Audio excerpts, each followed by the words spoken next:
Do you hear me? Good evening, everybody. My name is Thomas Kasanis, as Alex mentioned, and I'm also known as Tommy Tone. And today I'm here at the Sample Music Festival to talk about turntablism and turntablism. And let's start.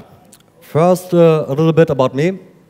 My name is, like you heard, and I'm a tabler since 1999.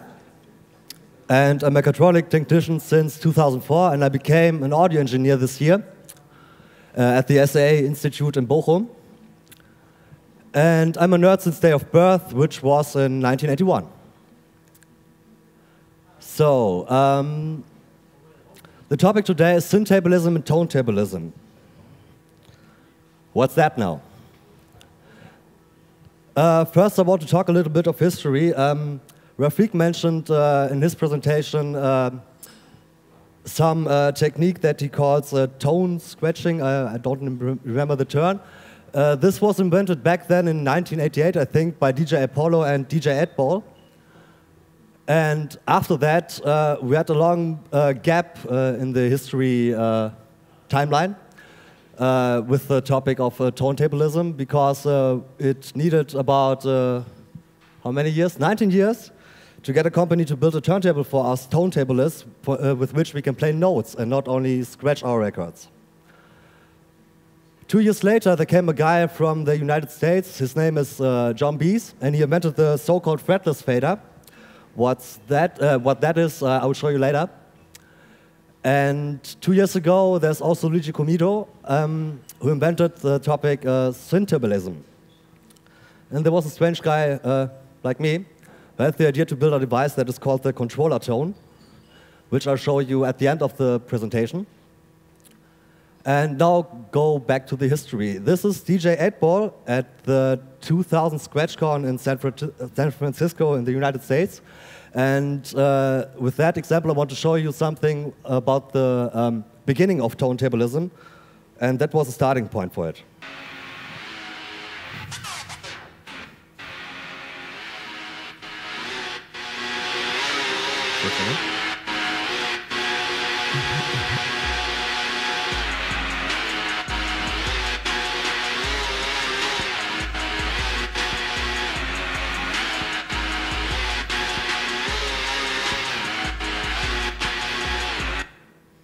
So, as you've seen, he was moving his hand on the pitch controller, on the pitch fader, and by that he slowed down the tempo of the turntable, of the platter, by how much does the Technics? 8% minus and plus. That means you can play on one Technics turntable only 3 notes in one pitch range. That's very limited.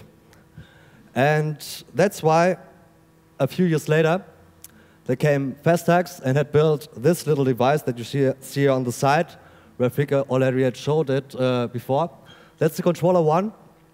And here on the side you have the invention from the guy called John Bees, which is the fretless fader. So let me show it to you. What's the fretless fader? The fretless fader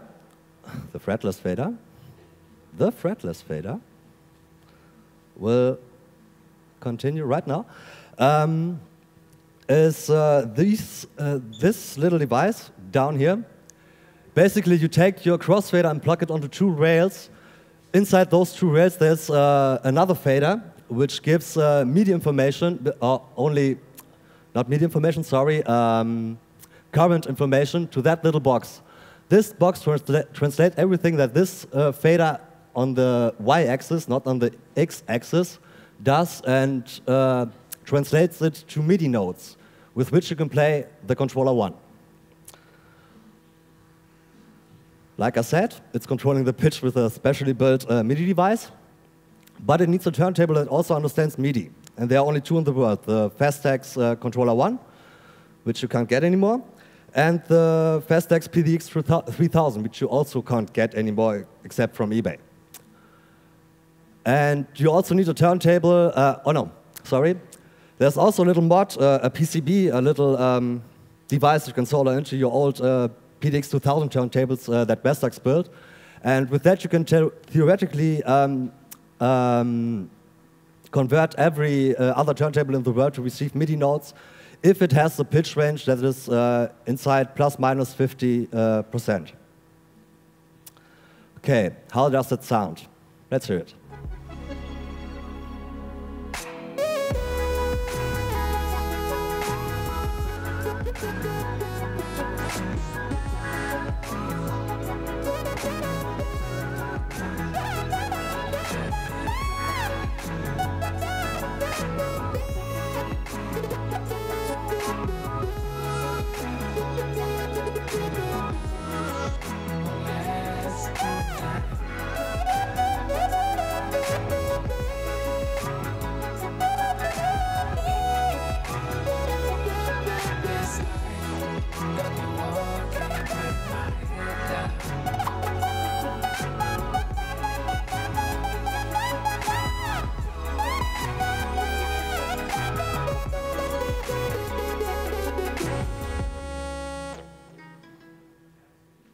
So a little bit of applause for John Bees for this wonderful device and this performance, please.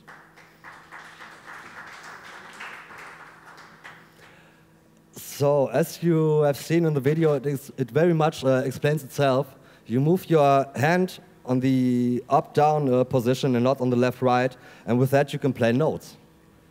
That's as simply as I can tell it to you. All the technical part is, I think, really uninteresting. So let's get to the next thing, in which we will get very, very nerdy and technically deep.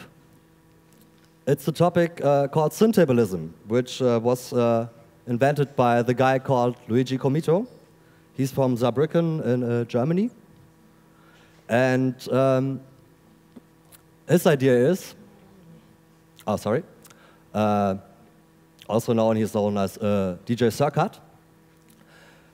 And what he tries to do is to get to the art of using a turntable as a musical instrument to create and or manipulate sound with a modular synthesizer. Here's a little tutorial video in which Luigi will explain to you what that means. Huh? Nope, sorry.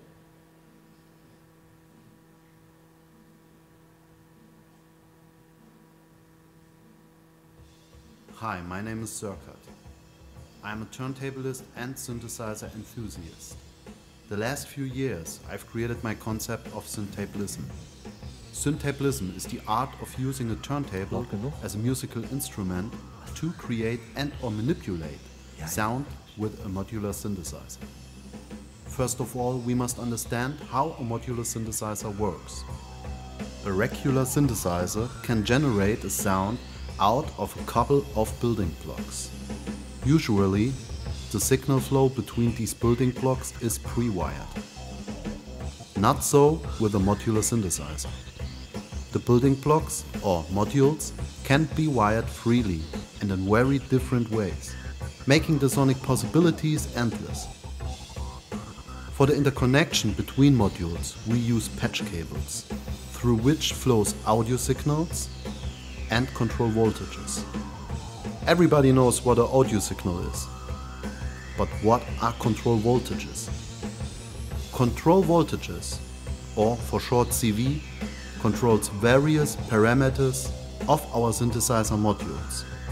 Let's take for example a keyboard with CV outputs. It delivers two control voltages: pitch CV, gate CV. Pitch CV indicates which note to play. Every key has a different voltage corresponding to the notes to play. Gate CV indicates when the note should start and when it should end. If you press the key, there's a voltage on the output. You hear the note. If you let the key go, there's no voltage on the output. You will hear nothing. The basic modules and what they do. Voltage controlled oscillator, for short VCO. The VCO generates a constant waveform, which pitch is controlled by a CV. The common waveforms are saw, square, triangle, and sine. Voltage controlled filter, for short VCF. The VCF shapes the basic waveforms delivered by the VCO. It blocks some frequencies while letting others through. With a control voltage, you can manipulate the cutoff and resonance of the filter. Voltage controlled amplifier, for short VCA. A VCA amplifies an audio signal according to a control voltage. For example, signal on or off when using a gate CV.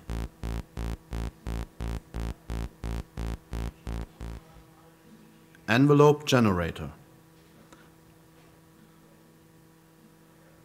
The envelope generator generates a CV that changes over time and can be used to control parameters within other modules.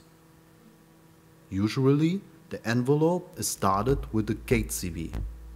A common use of an envelope is to realize filter sweeps with a VCF and volume changes with a VCA. Alright, let's patch something together. Pitch CV to the CV input of the VCO. Saw out of the VCO to the audio input of the VCF. Audio output of the VCF to the audio input of the VCA. Gate CV to the gate input of the envelope generator. The CV out of the envelope generator to the CV input of the VCF and VCA.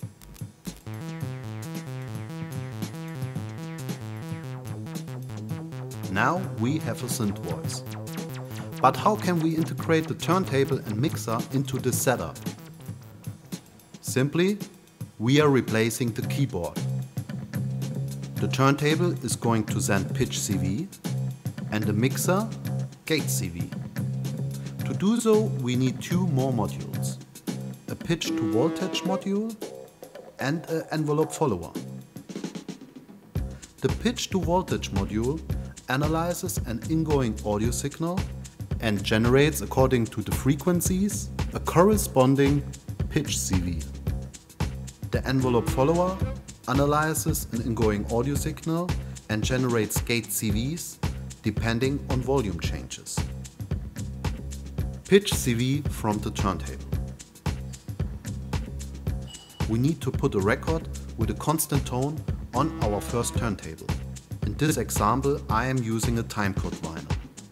The turntable goes into channel 1 of the mixer. Make sure that the line fader is closed.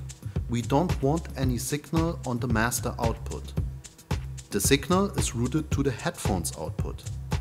The crossfader should not affect the output signal. Put the headphone output into the input of the pitch to voltage module. If we now manipulate the pitch of the record by moving it back and forth, the pitch to voltage module generates a corresponding pitch CV. Gate CV from crossfader. We also need to put a record with a constant tone on our second turntable. The turntable goes into channel 2 of the mixer. Make sure that you have a signal on the master output. This time the crossfader should affect the output signal. The master out goes to the envelope follower. Every time we open the crossfader, the envelope follower generates a gate CV. It is important to keep audio signals for gate CV and pitch CV separated to avoid glitches. Let's complete this patch. The pitch CV output of the pitch to voltage module goes to the VCO. The audio output of the VCO goes to the audio input of the filter. The audio output of the filter goes to the audio input of the amplifier. The gate CV from the envelope follower gets splitted. One signal goes to an envelope generator controlling the filter cutoff. Every time the crossfader is opened, it starts a filter sweep. The second gate goes directly to the amplifier. if the crossfader is closed, there is no gate signal. The amplifier doesn't let any signal through. If the crossfader is open, there is a gate signal. The amplifier let the signal pass.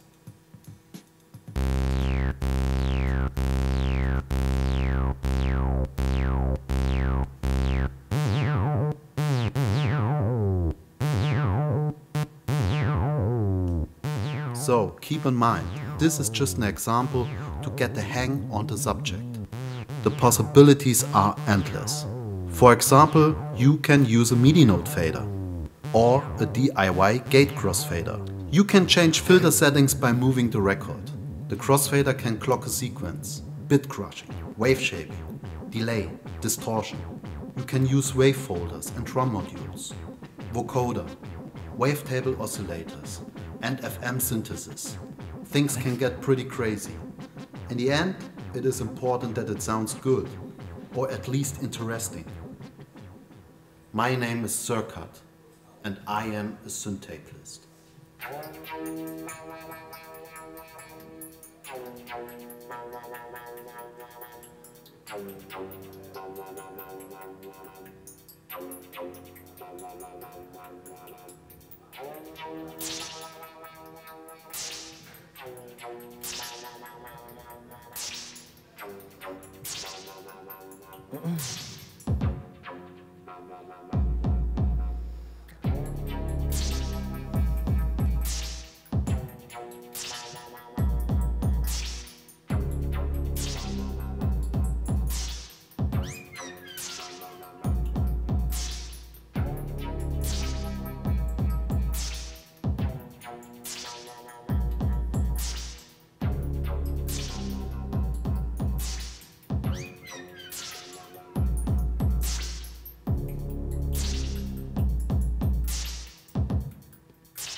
So, that's Luigi.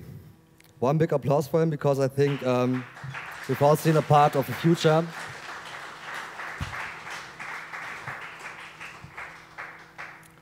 And as you've heard in the last part, the possibilities are endless. And I think you have more to expect in the following months or years.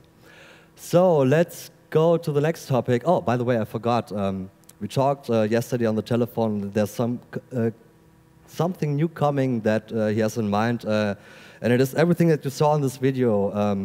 The mixer, the several modules and everything.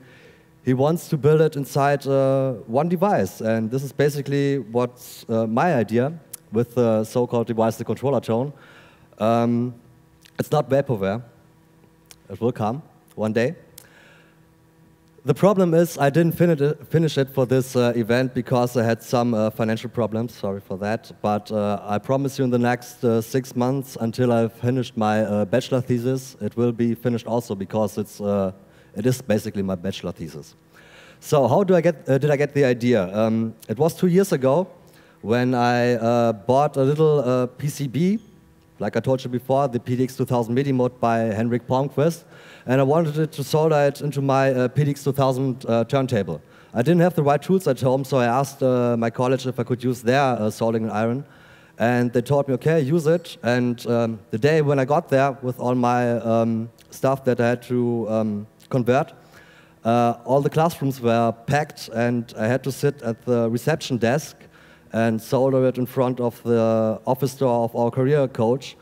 And a few minutes later, he came by and asked me what I was doing there, and I explained it to him, and the next thing he said was, don't you think that's a really nice idea for a bachelor thesis? And I think he's right. So I'm going to tell you a little bit about it. That's the first prototype, if you want. Not that thing, not that thing, not that thing. Mostly what's inside, what you can see. That thing is a so-called V-meter. It's a one-dimensional MIDI device with which you can send MIDI notes, CC messages, and everything else that MIDI can do. And this controls the pitch of the turntable with a PCB that's soldered inside the turntable that you can't see. So that was the idea. That's the basic and pretty simple audio signal chain that you can see.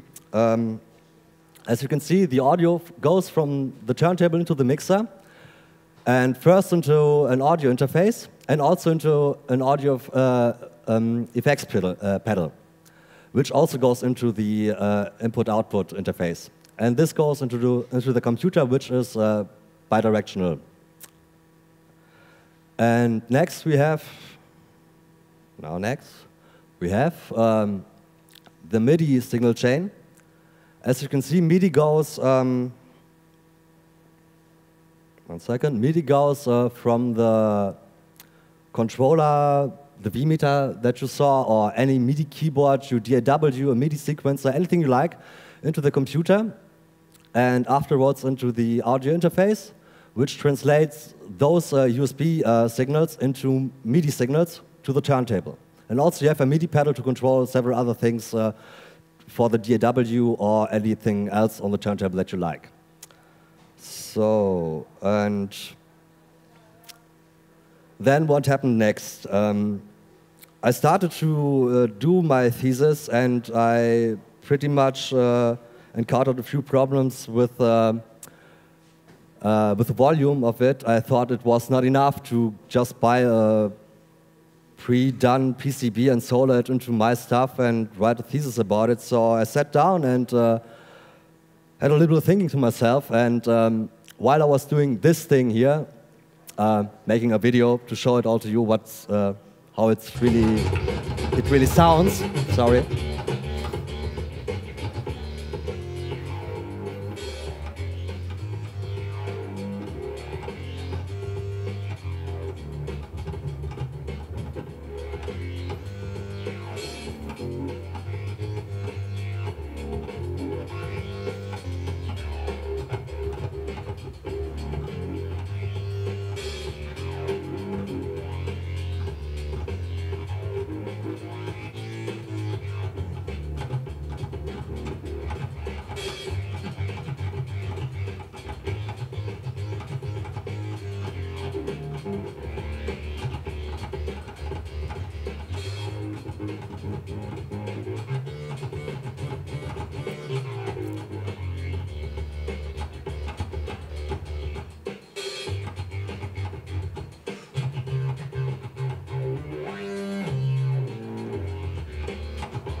So,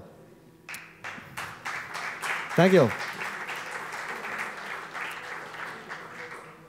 Like I said, I was playing with the device and I thought to myself, that's not enough, you have to do much more.